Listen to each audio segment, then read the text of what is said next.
Kiai Hamokholil yang menjadi tokoh panutan umat semasa hidupnya, dilahirkan hari Selasa, 11 Jumadil Akhir 1225 H 1835 M di Kampung Pasar Senen, Desa Demangan, Kecamatan Kota Bangkalan.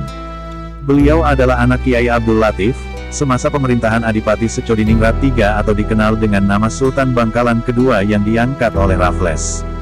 Sejak kecil, Kiai Haji Moukholil oleh ayahnya diharapkan bisa menjadi pemimpin umat, seperti halnya Sunan Gunung Jati yang merupakan waliullah, pemimpin dan pejuang Islam terkenal. Dambaan itu mengingat masih ada keturunan dengan Sunan Gunung Jati. Beliau yang kala itu sudah menunjukkan keistimewaan bila dibanding anak-anak seusianya, dididik sendiri oleh sang ayah dengan pengawasan ketat. Ilmu-ilmu yang diajarkan, terutama ilmu fikih dan ilmu nahwu dikuasai dengan luar biasa. Telah hafal dengan baik Nadam Alfiyah Ibnu Malik, 1000 bait ilmu nahwu. Mulai tahun 1850, Kholil muda belajar ngaji kepada Kiai Muhammad Nur di Pesantren Langitan, Tuban. Kemudian melanjutkan ke Pesantren Cangaan, Bangil Pasuruan, dan selanjutnya ke Pondok Darussalam Kebun Candi, Pasuruan. Selama Kholil muda mondok di pesantren meminta orang tuanya agar tidak mengirim apapun. Maksudnya, agar ia hidup mandiri. Semasa mondok di Candi, beliau juga menambah pengetahuan agamanya ke Sidogiri Pasuruan yang berjarak sekitar 7 km ditempuhnya dengan jalan kaki setiap hari. Dalam perjalanan itu beliau menyempatkan membaca surat Yasin hingga khatam berkali-kali. Keinginan untuk menambah ilmu agama diteruskan ke Tanah Suci Mekah, sekaligus ingin menunaikan ibadah haji. Untuk itu Kholil muda pindah lagi di pesantren Banyuwangi yang mempunyai kebun kelapa sangat luas. Selama mondok di sana beliau bekerja sebagai pemanjat kelapa yang dapat upah 2,5 sen setiap pohonnya. Dari penghasilan itu uangnya ditabung untuk naik haji. Bahkan di pondok pun beliau menjadi juru masak rekan-rekannya sehingga beliau bisa makan bersama.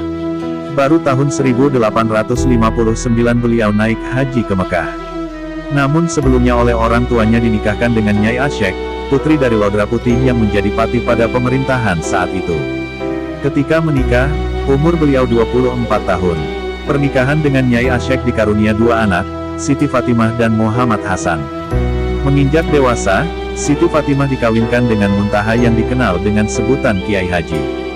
Muhammad Toha, yang kemudian mengasuh pondok di Jengkebuan Bangkalan yang saat ini diasuh oleh Kiai Haji. Mahfud Hadi, saat ini beliau telah meninggal dunia, yang juga anggota DPRD Bangkalan. 5 tahun berada di Mekah, Kiai Haji Moukholil kemudian pulang ke tanah air. Beliau dikenal sebagai ahli fik dan tasawuf membuat disegani kiai-kiai lain. Beliau dianggap mempunyai ilmu yang dapat mengetahui sebelum kejadian terjadi. Sepulang dari Mekah itulah beliau mendirikan pondok di Demangan. Untuk mendirikan pondok baru ini beliau diberi tanah oleh raja di pinggir jalan tengah kota. Padahal saat itu pondok di tengah kota merupakan hal yang jarang terjadi.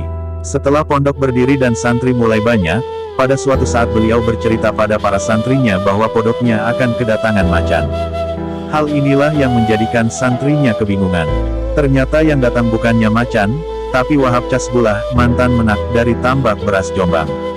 Kedatangan Wahab Casbullah sebagai santri baru membuat ributnya santri yang lama karena Kiai Kholil meneriaki Wahab sebagai macan. Teriakan ini disambut oleh para santrinya dengan mengejar-ngejar Wahab. Kejadian ini sempat berulang sampai 3 kali, yang akhirnya Wahab tertidur di bawah jidor beduk. Baru keesokan harinya Wahab dipanggil sebagai santri.